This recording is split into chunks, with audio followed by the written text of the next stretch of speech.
विश्वास प्रस्ताव पेश किया गया, लेकिन उस पर अभी चर्चा नहीं हुई है। बातचीत के लिए आम आदमी पार्टी के राज्यसभा सांसद डॉक्टर संदीप पाठक जी हैं। संदीप जी, अभी चर्चा नहीं हुई है अविश्वास प्रस्ताव पर, क्या कुछ आप लोगों की तैयारी है, क्योंकि आप लोगों ने व्हिप भी जारी किया है? बिल्कुल चर्चा होनी चाहिए।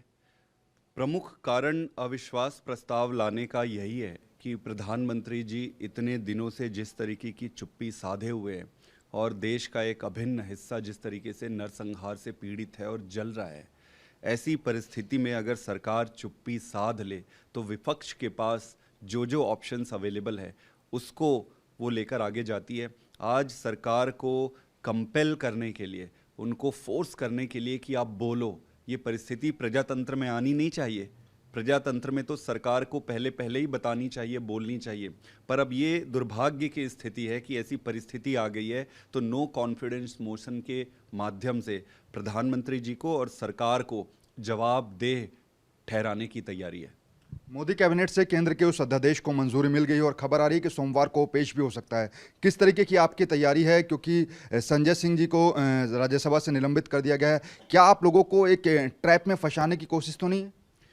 देखिए, बिल तो इन्होंने, ये बात सुनने में आ रही है कि सोमवार को ये लेकर आएंगे और निश्चित रूप से ये लेकर आएंगे जिस तरीके से इनकी मंशा आज तक की रही है, तो वो लेकर आएंगे। रहा सवाल संजय सिंह जी के माध्यम से पार्टी को फंसाने की, तो संजय सिंह जी का जो इन्होंने बर्खास्त किया है वो मणिपुर के मुद्दे पर किया है। मणिपुर के मुद्दे पर वो आवाज़ उठा रहे थे, उस पर इन्होंने बाहर कर दिया।